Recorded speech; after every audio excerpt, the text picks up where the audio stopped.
Bienvenue à toutes et à tous. Donc aujourd'hui c'est dimanche, donc on va lire un verset de la Srimad Bhagavad Gita. Donc cette fois ce sera dans le chapitre 14 qui s'intitule Le yoga de la compréhension des trois modes de la nature matérielle. Et ce sera le verset 12. Mais avant, on va tous répéter ensemble. Om Namo Bhagavate Vasudevaya.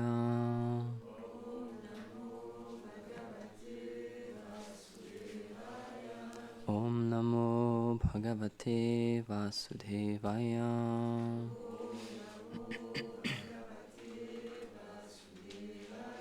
Om Namo Bhagavate Vasudevaya.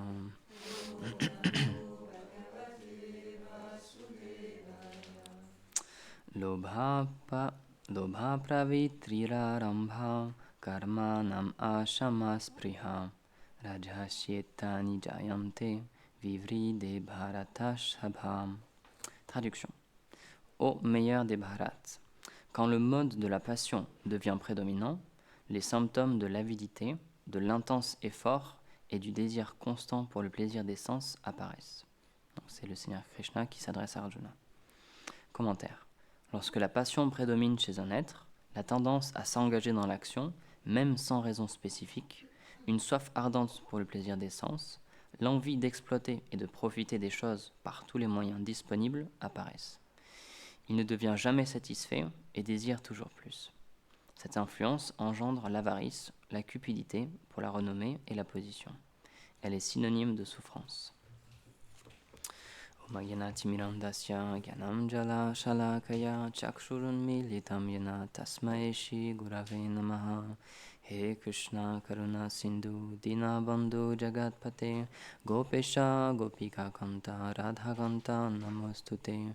Tapta kanchana gaurangi radhe vrindavaneshwari vrishabhanu sute devi pranamami hari priye. Jaya Shri Krishna Chaitanya Prabhu Nityananda Shri Advaita Gadadhar Shivasadi Gaura Bhakta Vrinda. Hare Krishna Krishna Krishna Hare Hare Hare Rama Rama Rama Hare Hare. Namam Vishnupadaya Krishna Prishtaya Bhutale Srimate Bhaktivedanta Swaminiti Namine. Namaste Saraswati Deve Gauravani Pracharine Nirvishesha Shunyavadi Pashyatya Deshatarine Vanchakalpa Tarubhyascha Kripa Sindhubhya Evacha Patitanam Bhavanebhyo Vaishnavebhyo Namo Namaha. Donc dans ce chapitre-là, Krishna, il décrit les trois gunas, Gunatraya, c'est pour ça que ça s'appelle le Gunatraya Vibhaga Yoga. Donc c'est le yoga à travers la compréhension des trois modes par lesquels on peut être influencé. Et donc ici c'est le mode de la passion, donc ce qu'on appelle Rajas en sanskrit. Et c'est expliqué qu'en ce moment, dans l'ère dans laquelle on est, naturellement, on peut dire, en général, les êtres sont plus influencés par soit cette passion, soit par l'ignorance. Il n'y a pas beaucoup de personnes qui sont influencées par la vertu. Alors qu'avant, dans les âges précédents, c'était l'inverse. C'était tout le monde qui était plus influencé par la vertu et les autres modes, ils étaient presque inexistants. Et donc malheureusement maintenant, c'est un peu l'effet renversé. Et donc un symptôme de ça, donc, comme c'est expliqué ici, c'est ça pousse les êtres à agir, sans raison apparente. Donc j'ai trouvé ça vraiment intéressant. Même s'il n'y a pas de raison d'agir, les êtres, ils doivent bouger. Ils sont obligés d'agir, de faire quelque chose. Même si c'est pas logique, même s'il n'y a pas de raison, même si ça sert à rien, en fait, techniquement, on est obligé d'agir. On ne peut pas rester inactif, c'est impossible. C'est pour ça que c'est expliqué que c'est très difficile de méditer quand on est trop influencé par Rajas, parce qu'on a toujours envie de bouger, on a toujours envie de faire quelque chose. Et donc la méditation, ça m'a dit, c'est l'inverse. C'est qu'on arrête extérieurement de bouger, on coupe notre connexion avec le monde externe et on se plonge dans le monde interne. Mais on est trop influencé par la passion, c'est pas possible, il n'y a pas cette connexion, parce qu'on est toujours obligé, on est poussé à agir extérieurement, à agir matériellement. Donc c'est pour ça que c'est expliqué comme c'est conseillé pour avoir une vraie vie spirituelle, de faire baisser l'influence de la passion et de l'ignorance pour ensuite pouvoir se concentrer. Et donc, comme c'est expliqué ici, malheureusement, le résultat d'être trop influencé par cette passion, ça apporte la souffrance.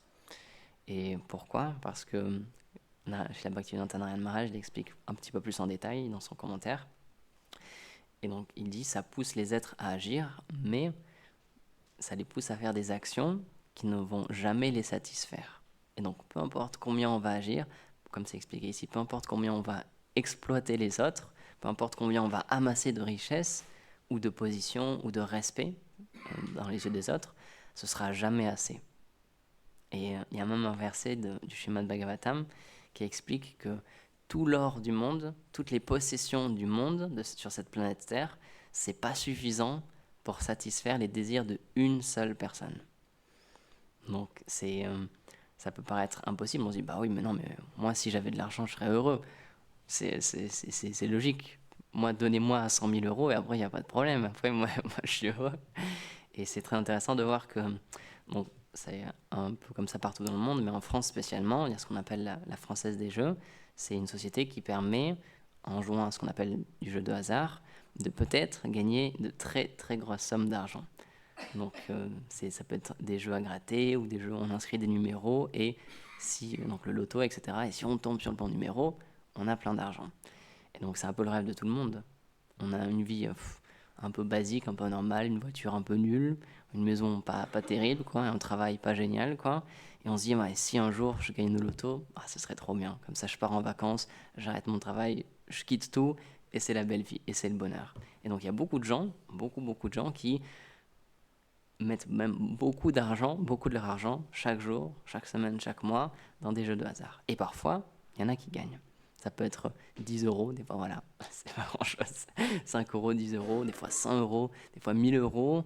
Et on peut même gagner 10 000, 100 000, 1 million, 10 millions. On peut gagner des très très grosses sommes parfois. Mais c'est intéressant parce que la Française des Jeux, donc cette société, elle a mis en place un système que lorsqu'une personne gagne une très forte somme d'argent, en fait, elle est invitée à avoir un suivi psychologique. Parce qu'ils se sont rendus compte qu'en fait, il y a beaucoup de gens, lorsqu'ils obtenaient ces sommes-là, il leur arrivait des gros problèmes psychologiques, en fait. C'était extrêmement dur à gérer. Et il y a beaucoup de gens qui expliquaient qu'ils étaient même plus malheureux une fois qu'ils avaient gagné cet argent-là qu'avant. Donc, on peut se dire, ah ouais, c'est trop facile, donnez-moi de l'argent et c'est bon. Et en fait, on s'est rendu compte, même maintenant, même aujourd'hui, on s'est rendu compte que ça peut poser des problèmes. Et donc, et pourquoi ? C'est pour ça que les Vaishnavas, ils sont là. Le Seigneur, il envoie cette connaissance, il nous donne cette connaissance. Peu importe combien on essaie de satisfaire nos sens externes, donc peu importe ce qu'on mange, peu importe les endroits qu'on va visiter, les vêtements qu'on va mettre sur notre corps, etc. Tout ça, c'est juste matériel, c'est juste limité. Ça a un début, ça a une fin. Mais notre âme, puisqu'on est l'âme spirituelle, elle cherche quelque chose d'illimité. Elle cherche un plaisir qui n'a pas de début, qui n'a pas de fin, qui est toujours croissant. Alors que dans ce monde, ça n'existe pas. Tout est croissant un moment, tout apparaît, ça croît un petit peu, et ensuite ça décline et ça disparaît. Donc, l'équation, elle est vite résolue. Peu importe combien d'argent on gagne, peu importe le statut social qu'on peut avoir, on ne sera jamais satisfait. On voudra toujours plus, toujours davantage, toujours davantage. Et donc, malheureusement, c'est expliqué qu'une personne qui est trop influencée par la passion et l'ignorance, elle n'a aucun attrait pour la vie spirituelle. Alors que c'est ça qui va réellement nous rendre heureux, c'est ça que cherche l'âme en réalité. Mais lorsqu'elle est trop sous ces influences-là, elle ne voit pas quelle peut être la source de son bonheur. Et elle pense, à tort, que c'est à travers des choses matérielles. Et donc, le Seigneur, c'est pour ça que le Seigneur, il vient, lui personnellement, d'âge en âge, comme il l'explique dans la Gita, où il envoie ses dévots pour nous réveiller, en fait, pour nous remontrer qu'en réalité, on est en train de souffrir, ou que même si pour l'instant, tout va bien, qu'en fait, on se dirige dans notre prochaine vie vers une situation où on va beaucoup souffrir. Parce que c'est ça qu'on appelle la loi du karma, c'est que chaque action que l'on fait, elle aura une réaction. Et donc, comme l'explique très souvent en Govinda Maharaj, il y a différents types de karma. En ce moment, le corps que l'on a, notre intelligence, notre beauté, nos capacités physiques, tout ça, c'est ce qu'on appelle le prarabdha karma. C'est notre karma qu'on a accumulé qui est en train de se manifester. Et donc ça, on ne peut pas le changer. Si on a des défauts génétiques, si on a des problèmes de santé liés à notre corps, etc., tout ça, il faut vivre avec. Parce que c'est déjà en train d'apparaître dans notre vie. C'est notre karma qui est en train de se manifester. Mais à travers chacune de nos actions, on est en train de se construire un prochain karma qui, lui, pour l'instant, n'est pas manifesté. C'est expliqué, c'est juste des graines que l'on pose. Et dans une prochaine vie, ces graines, elles vont pousser, elles vont germer, et ça va donner un fruit. Ça peut être du bonheur comme de la souffrance aussi. Et donc, il y a une très belle histoire à ce sujet-là. C'est un très grand dévot, Narada Muni, qui un jour, donc lui, Prabhupada il explique, Narada Muni c'est un très grand sage qui a des pouvoirs mystiques, et lui, il peut voyager où il veut. Il peut même, donc déjà dans ce monde matériel, ce qui est déjà assez incroyable, mais il peut même aller sur la planète Vaikunta, sur les planètes du Seigneur suprême, et revenir dans ce monde matériel. Et donc Prabhupada il dit, nous on essaye par tellement de nos moyens, avec notre intelligence, on essaie de construire des fusées, etc., pour ne serait-ce que voyager d'une planète à une autre. Et donc il dit, mais il y a des personnes, il y a des sages qui ont ces pouvoirs-là, juste avec leurs pensées, ils peuvent voyager dans un autre endroit. Et il explique en fait que notre corps matériel, il est limité. Donc lorsqu'on essaie d'aller sur une autre planète, matériellement c'est très difficile, parce que peut-être que la température, elle sera pas bonne, ça fera trop chaud ou trop froid, ou il n'y aura pas assez d'oxygène, donc on sera obligé de mettre des combinaisons, etc. C'est très très difficile. Mais il explique, une fois qu'on est situé dans notre corps spirituel, comme Narada Muni, parce que c'est un pur dévot, il dit là, cette personne-là, elle peut voyager où elle veut.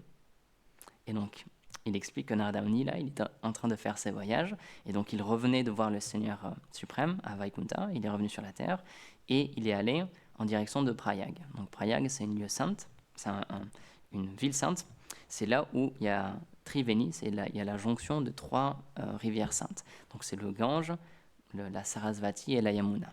Donc même de nos jours, c'est un lieu qui est très apprécié parce que c'est un lieu saint, c'est un lieu où il y a ces 3 grandes rivières qui se rejoignent. Et donc, il était en chemin pour se diriger vers Prayag. Et donc là, il était dans la forêt, il était dans une forêt.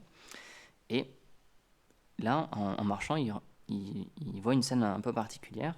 Il voit sur le côté pas sur la route, pas sur le chemin, mais juste un peu à côté, il voit un cerf qui est en train d'agoniser. Il n'est pas mort encore, mais il voit qu'il est dans une très très grande souffrance.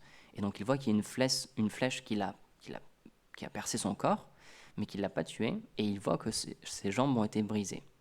Donc il a vu qu'il y a quelqu'un qui a fait, on dirait exprès, de briser ses jambes et de lui lancer une flèche, mais sans l'achever. Donc ça l'a un peu interloqué. Il a continué son chemin, et un peu plus loin, il voit un autre animal. Et cette fois, c'était un ours. Et de la même manière, il avait des flèches plantées dans son corps, mais ses pattes étaient brisées. Et donc il était en train de gémir, et il essayait même de se déplacer, et il n'y arrivait pas. Donc il était juste en train de souffrir. Et il continue un peu plus loin, et là, cette fois, il voit un lapin qui est dans la même situation. Et donc là, il dit, c'est quand même vraiment très étrange. Et donc il continue son chemin. Et là, donc, lui, il marchait sur la route. Et donc là, il voit un peu plus loin, donc c'est pas sur la route, mais caché dans les arbres, il voit une personne, un chasseur, avec un arc et des flèches. Et il reconnaît les mêmes flèches qu'ont touché les animaux précédemment. Et c'est expliqué, la description, c'est donné, il dit, cet être-là, il avait une aura tellement maléfique que de loin, il ressemblait à Yamaraj personnifié. C'est expliqué, c'était comme le demi-dieu de la mort, personnellement, qui était là. Et donc il a vu cette personne-là, qui était en train de regarder d'autres animaux, et qui s'apprêtait à tirer sur eux, comme il avait fait auparavant. Et donc là, Narada Muni, il est sorti du chemin, et il s'est dirigé vers ce chasseur. Et donc là, les animaux, en voyant du mouvement, parce que Narada Muni, évidemment, il a marché normalement, et là, ils ont vu cette personne-là, ils ont vu du mouvement, et donc les animaux, parce qu'ils sont toujours sur le qui-vive, ils ont vu du mouvement, donc tout de suite, ils se sont échappés. Et donc là, le chasseur, il a vu ça, il a vu que quelqu'un avait fait un mouvement et que ses proies, elles étaient parties. Et donc là, il s'est mis très en colère. Et donc il s'est dit, cette personne-là, je vais vraiment le châtier, je vais vraiment lui parler très durement. Et donc là, il s'est retourné et il voit Narada Muni et il reconnaît que c'est un sage. Parce que Narada Muni, on ne peut pas se tromper, on voit comment il est habillé, on voit que c'est une personne sainte, on voit que c'est un sage. Et donc, en Inde, les personnes ont cette grande fortune que même si c'est des voleurs, même si c'est des bandits, ils respectent les personnes saintes quand même. Et donc, il voulait vraiment l'insulter, Narada Muni, mais en voyant que c'était une personne sainte, c'est expliqué qu'il n'a pas pu. Les mots ne sont pas sortis de sa bouche comme ça. Et donc, il a simplement demandé, ô Swami, ô personne sainte, pourquoi est-ce que tu es sorti du chemin? Parce qu'en faisant de cette manière-là, tu as fait peur à toutes mes proies. Et donc là, Narada Muni lui répond, très cher chasseur, je suis sorti du chemin parce que j'avais une question qui me trottait dans la tête et j'avais besoin d'avoir une réponse. Et donc, il lui dit, est-ce que c'est toi qui a touché les animaux que j'ai vus précédemment sur la route, le cerf, l'ours et le lapin? Et donc là, le chasseur dit, oui, oui, c'est bien moi. Et donc là, Narada Muni lui dit, mais j'ai une question, pourquoi est-ce que tu les as pas tués? Pourquoi est-ce que tu leur as lancé une flèche, mais tu les as laissés là en train d'agoniser et en train de souffrir, de manière voulue? Et donc là, il lui dit, ben, moi, c'est mon plaisir dans la vie, c'est de faire souffrir les autres entités vivantes. Je chasse pour me nourrir, mais j'aime bien aussi voir d'autres entités vivantes souffrir. Et donc là, Narada Muni est un peu surpris. Et donc, il lui dit, au chasseur, j'aurais une requête, s'il te plaît, j'ai un vœu à te demander, j'aimerais bien te demander une seule chose. Et donc là, le chasseur, il dit, oui, il n'y a pas de souci, tu peux me demander tout ce que tu veux, je vais te le donner. Si tu veux, j'ai plein d'animaux morts, tu peux prendre tout ce que tu veux. J'ai plein de peaux aussi, j'ai des peaux de cerf, j'ai des peaux de tigre, tu peux tout prendre, il n'y a pas de souci. Donc il a dit, non, non, ça va, c'est gentil, merci, mais ça ne m'intéresse pas, je voudrais juste une seule chose, je voudrais que tu me promettes qu'à partir d'aujourd'hui, tu ne vas plus laisser souffrir les animaux. Je veux qu'à partir d'aujourd'hui, tu les tues tout de suite et qu'ils meurent sur le champ. Et donc là, le chasseur, il a demandé, mais pourquoi? Moi, j'ai toujours fait ça et c'est ça mon plaisir dans la vie, c'est ça qui me donne de la satisfaction. Et donc là, Narada Muni lui explique que si, de façon consciente, si sciemment, une entité vivante, elle cause de la souffrance à une autre entité vivante, alors dans sa prochaine vie, c'est comme un très grand péché, et dans sa prochaine vie, elle devra elle aussi souffrir de la même manière. Et donc là, ça l'a un petit peu quand même interloqué, et c'est ça qui est intéressant. Les Vaishnavas expliquent, et Srila Prabhupada explique que c'est ça la puissance en fait d'une personne sainte, c'est que seulement par ses paroles, même si quelqu'un n'est pas du tout intéressé par la vie spirituelle, ça peut changer notre cœur. C'est expliqué que rien qu'en voyant un pur dévot, il y a tous nos péchés qui partent en fumée, qui disparaissent complètement. Et donc cette personne-là qui avait tellement une mauvaise nature, qui aimait juste faire souffrir les autres, parce que comme c'est expliqué ici, et comme Gurudev le dit lui-même par sa propre expérience, lorsqu'on est trop dans la passion et l'ignorance, notre bonheur réellement, c'est de voir les autres personnes souffrir, c'est de faire souffrir les autres. Et pour nous, c'est comme la plus grande satisfaction. Et donc avant, parce qu'il était trop influencé par cette passion et cette ignorance, c'était ça sa vie en fait, c'était de faire souffrir les autres entités vivantes. Mais par les mots de cette personne sainte, là il s'est rendu compte en fait de vraiment ce qu'il était en train d'accomplir.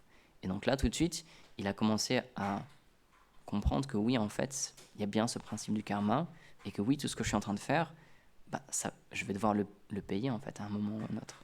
Et donc c'est ça que Narada Muni il a donné cette grâce à la présence de Narada Muni, il a donné cette intelligence de comprendre que il va devoir payer des conséquences. Et c'est intéressant parce que Srila Prabhupada il explique que dans les Védas, parce que c'est évident que dans toutes les sociétés, c'est pas que tout le monde est intéressé par la vie spirituelle, évidemment. Donc, dans les Védas, dans certaines portions des Védas, qui expliquent comment agir parfaitement en société, il y a certaines portions qui sont destinées aux personnes qui ne peuvent vraiment pas s'empêcher de manger de la viande. Pour ces personnes-là, il y a des concessions qui sont faites pour qu'elles puissent quand même s'orienter petit à petit vers le bon chemin. Et donc c'est expliqué, il y a des règles très précises, je ne prends pas des sites, donc ça peut être juste une fois par mois, un jour très spécial, lorsqu'il y a une lune noire très spéciale, et il faut que ça soit à l'écart de tout le monde, et lorsqu'on tue cet animal, ça doit être tout de suite, comme lui demandait Narada Muni, sans faire souffrir. Et aussi, il y a beaucoup de règles, comme le fait par exemple qu'il n'y a personne d'autre qui doit entendre les cris de souffrance de cet animal-là. Et donc, dans les Védas, c'est permis de tuer un animal pour se nourrir de sa chair, mais il y a plein de règles très très très précises. Et Srila Prabhupada, il explique que malheureusement, maintenant de nos jours, tout ça, ça a été oublié. Et de nos jours, chaque jour, il y a des centaines, il y a des milliers d'animaux qui sont tués juste pour le plaisir de notre langue. Et donc, j'ai fait des recherches parce que je me suis dit, c'est quand même intéressant. Alors, j'ai trouvé les chiffres. Je vais vous faire deviner parce que c'était assez incroyable. J'ai trouvé les chiffres. Donc là, c'est pour 2022, année 2022-2023. Est-ce que vous avez une idée du chiffre d'animaux d'élevage, donc c'est animaux terrestres et poissons aussi, qui ont été tués dans le but de se nourrir directement, donc vendus comme ça, ou pour faire des huiles, pour faire d'autres utilisations, pour nourrir d'autres animaux aussi en élevage, etc. Est-ce que vous avez une idée? Ouais, exactement. Est-ce que vous avez une idée en milliards? Combien? Chaque année. Donc là, c'était 2022. Peut-être que maintenant, c'est même un peu plus. Oui. Oui, oui, c'est pour ça, ouais. Ça m'a fait penser justement. C'est beaucoup. Est-ce que vous avez juste une idée à peu près comme ça? Déjà, en milliards, c'est difficile de se rendre compte, parce que ça fait 1 milliard. 4 milliards, j'avais dit. Qui dit plus? C'est plus que ça. 500 milliards, c'est beaucoup 500 milliards. Sachant qu'on est à peu près 8 milliards d'êtres vivants. 8 milliards, pardon. 8 milliards d'êtres humains sur Terre en ce moment. C'est plus que 500 milliards. Ouais, c'est plus que 500 milliards. Est-ce que vous avez quelqu'un un peu plus? Ah, allez, c'est bien plus que ça. Allez, plus que ça.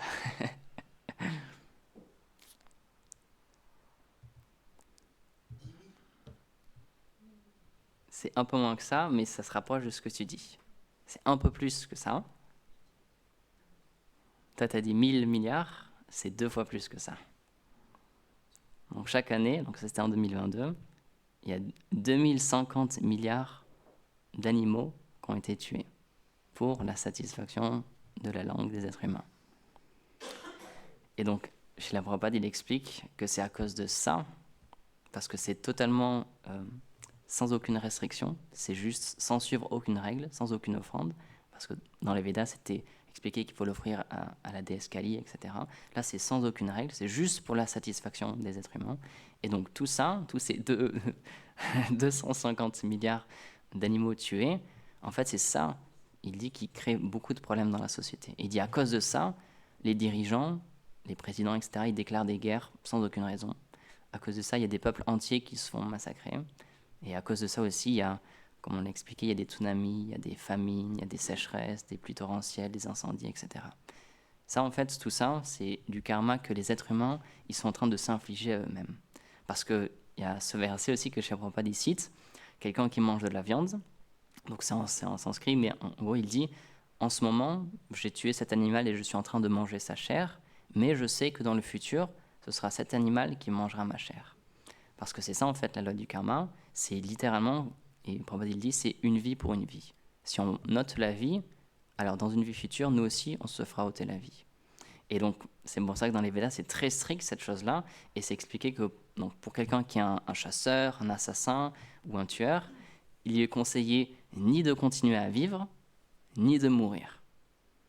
Il lui est conseillé de ne pas continuer de vivre, parce que s'il continue à vivre, il va continuer à faire des mauvaises actions, et donc il continue à engranger du karma, et il n'est pas conseillé de mourir, parce que s'il meurt, il va devoir reprendre naissance et souffrir de tout ce qu'il a commis. Donc là, le chasseur, il s'est rendu compte, grâce à la présence d'une personne sainte, grâce à Narada Muni, il s'est rendu compte de sa destination future. Il s'est rendu compte qu'il avait fait souffrir tellement d'entités vivantes, et que du coup, lui aussi, logiquement, il allait devoir aussi souffrir de ces manières-là. Vie après vie, encore et encore. Il allait devoir reprendre naissance et se faire tuer, encore et encore, autant de fois qu'il l'avait fait. Et donc là, c'est ça la bonne fortune, lorsque on a cet éclair d'intelligence, on se rend compte que du coup là, par nous-mêmes, on s'est mis dans un pétrin pas possible, et que du coup, on a besoin d'aide. On a besoin de quelqu'un pour nous guider, nous expliquer comment faire. Et donc là, il s'est totalement, de tout son long, comme en Dandavat, il s'est allongé sur le sol, et il a demandé, s'il te plaît, Narada Muni, s'il te plaît, dis-moi comment je peux me sortir de cette situation. Et donc là, Narada Muni, c'est très très beau, parce que Narada Muni lui dit, je vais t'expliquer comment faire pour te sortir de cette situation, et je prends sur moi la responsabilité de ta délivrance.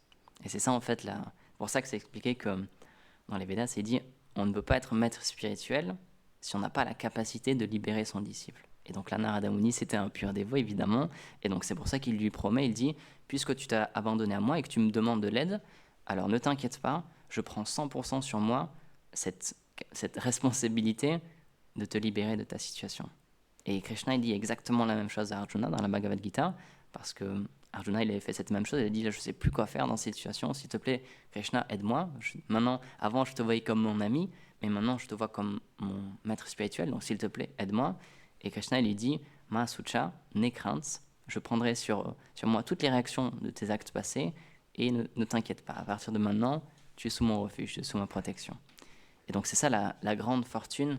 Heureusement que le Seigneur, il envoie toutes ces personnes-là, ces purs Vaishnavas, pour petit à petit nous guider et nous sortir du pétrin dans lequel nous-mêmes on s'est mis. Parce que c'est ça qui est terrible. Et donc, Narada Muni, il lui a donné des instructions ensuite. Il lui a dit, toutes les richesses que tu as accumulées, parce que c'était avec des mauvaises actions en plus qu'il avait accumulé toutes ces richesses-là, il dit, distribue tout aux brahmanas, qui eux vont engager cette richesse-là juste pour la satisfaction du Seigneur suprême. Et ensuite, il lui a dit, va dans la forêt, construis-toi une petite maison toute simple et engage-toi dans le chant des saints noms, du Mahamantra Hare Krishna, et dans l'adoration de la plante Tulasi. Et donc c'est intéressant parce que Srila Prabhupada, il dit, ça, tout le monde peut le faire. Il dit que l'on aille vivre dans une cave, dans une grotte, qu'on se construise une petite maison, ou qu'on habite dans un palace, ou qu'on habite à New York ou à Londres. Il dit, tout le monde peut faire ça. Tout le monde peut chanter les saints noms et adorer la plante Tulasi, lui verser de l'eau et offrir une adoration à Tulasi Devi. Et donc il dit, en suivant ces instructions, tout le monde, il dit, c'est juste une question de temps, mais en suivant ces instructions, tout le monde peut atteindre la perfection. Tout le monde peut être libéré. Et donc c'est ça aussi la beauté des paroles des Vaishnavas, c'est que ça nous redonne espoir. Peu importe comment notre futur il semble sombre et sans espoir et sans échappatoire, les Vaishnavas nous disent non, ne t'inquiète pas. Je te rappelle ce qu'a dit le Seigneur, Mahasucha, ne t'inquiète pas. Si tu suis ces très simples instructions, de maintenant offrir tes actions pour le Seigneur, chanter son saint nom, l'adorer, se rappeler de lui, alors là, n'aie crainte, tu seras délivré.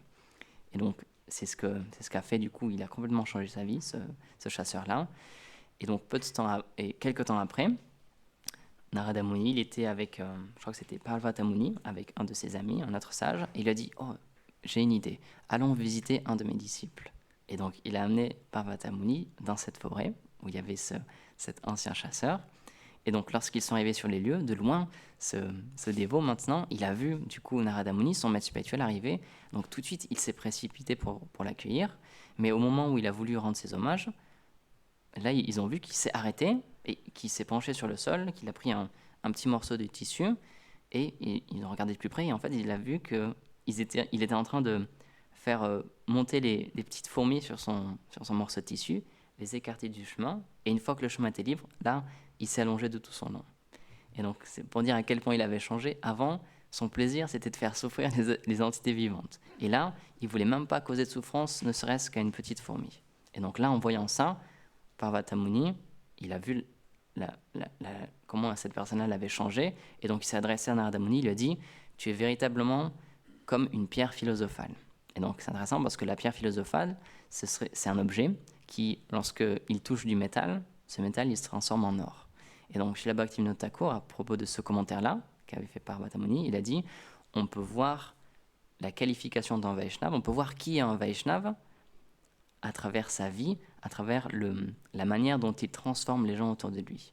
Si quelqu'un, il fait d'autres Vaishnavas, il inspire d'autres gens à devenir des Vaishnavas, il dit, c'est à ça qu'on peut considérer que lui, c'est véritablement un Vaishnava. Et donc, lorsqu'il a vu comment ce chasseur avait complètement changé sa vie, là, Parvata Muni a dit, Narada Muni, tu es une très grande personnalité, parce que tu as réussi à changer cette personne-là.